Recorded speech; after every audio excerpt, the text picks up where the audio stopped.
Mega brothers చాలా అన్యోన్యంగా ఉంటారు. చిరంజీవికి నాగబాబు కంటే పవన్ కళ్యాణ్ అంటే ఎక్కువ ఇష్టం.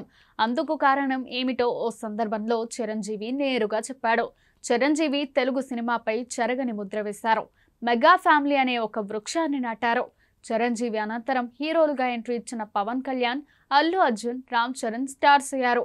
సాధన్ తేజ్, వరుణ్ తేజ్, వైష్ణవ్ తేజ్ సైతం కొంతమేర సక్సెస్ అయ్యారు. అయితే నాగబాబు మాత్రం ఎదగలేకపోయారు. హీరోగా ప్రయత్నం చేసినా నాగబాబు సక్సెస్ దక్కకపోవడంతో నటుడయ్యారు. నాగబాబును నిర్మాతగా చూడాలని చిరంజీవి ఆశించారు. కానీ నాగబాబును దురదృష్టం వెంటాడింది.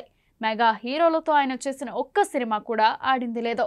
ఆరెంజ్ మూవీ మిగిల్చిన నష్టాలతో నాగబాబు రోడ్డున పడాల్సిన పరిస్థితి ఎదురైంది. జబర్దస్త్ జడ్జిగా మారి ఆర్థిక ఇబ్బందుల నుండి బయటపడ్డారు నాగబాబు. మరోవైపు పవన్ కళ్యాణ్ మాత్రం చిరంజీవికి ధీటుగా ఎదిగారు. అశేష అభిమాన గణాన్ని సంపాదించారు. తన ఇద్దరు తమ్ముళ్లలో చిరంజీవికి పవన్ కళ్యాణ్ అంటేనే ఇష్టమట. ఈ విషయాన్ని ఆయన ఓ సందర్భంలో నేరుగా వెల్లడించారు.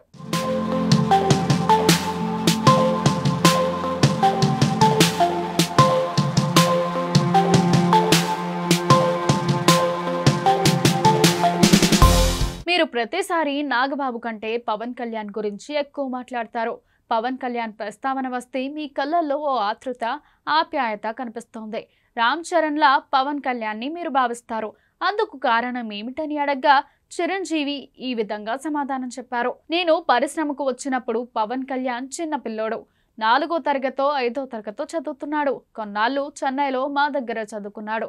ఆ తర్వాత నెల్లూరు వెళ్ళాడు. నన్ను, సురేఖను అమ్మా నాన్నగా భావించేవాడు. మా ఇంట్లోనే పెరిగాడు. పవన్ కళ్యాణ్ మా చిన్న చెల్లి పుట్టేనాటికి నేను చదువుకోవడానికి వేరే ఊరు వెళ్ళాను. ఎప్పుడో ఒకసారి సెలవులకు వీళ్లను కలవడానికి కుదిరేది. దానివల్ల పవన్ కళ్యాణ్ని నేను చాలా మిస్ అయ్యేవాడినని చిరంజీవి చెప్పారు. చిరు చేసిన కామెంట్స్ సోషల్ మీడియాలో వైరల్ గా మారాయి. గతంలో పవన్ కళ్యాణ్, చిరంజీవి రాజకీయం కారణాలతో దూరమయ్యారు. 2008లో ప్రజారాజ్యం పార్టీ స్థాపించి 2009లో జరిగిన సార్వత్రిక ఎన్నికల్లో ఉమ్మడి ఆంధ్రప్రదేశ్లో చిరంజీవి పోటీ చేశారు. కాంగ్రెస్ పార్టీ అధికారంలోకి రావడంతో పీఆర్పీ పార్టీని చిరంజీవి విలీనం చేశారు. కాంగ్రెస్ పార్టీలో ప్రజారాజ్యం పార్టీని కలపడాన్ని పవన్ కళ్యాణ్ తప్పుబట్టారు. సొంత అన్నయ్య మీద విమర్శలు గుప్పించాడు. పవన్ కళ్యాణ్ వ్యాఖ్యలపై చిరంజీవి అనంతరం స్పందించారు.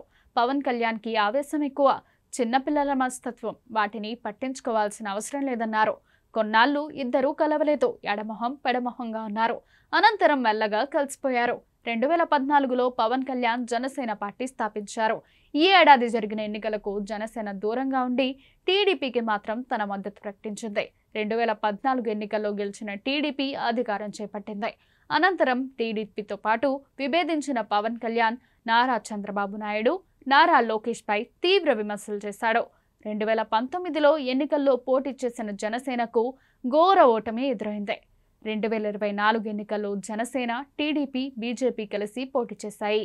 పవన్ కళ్యాణ్ గెలుపుకు చిరంజీవితో పాటు మెగా ఫ్యామిలీ తీవ్రంగా కృషి చేశారు. పిఠాపురం నుండి పోటీ చేస్తున్న తమ్ముడు పవన్ కళ్యాణ్కి ఓటు వేసి గెలిపించాలని వీడియో బయట విడుదల చేశారు. రామ్ చరణ్ ఎన్నికల ప్రచారానికి చివరి రోజు పిఠాపురం వెళ్లారు. వరుణ్ తేజ్, సాయిధమ్ తేజ్ నేరుగా ప్రచారం చేశారు. జనసేన పోటీ చేసిన 21 అసెంబ్లీ, 2 పార్లమెంట్ స్థానాల్లో గెలుపొందింది. పవన్ కళ్యాణ్ ఏపీ డిప్యూటీ సీఎంగా బాధ్యతలు చేపట్టారు. ఎన్నికల్లో గెలిచిన వెంటనే చిరంజీవిని పవన్ కళ్యాణ్ కలిశారు. అన్నయ్య ఆశీర్వాదం తీసుకున్నారు.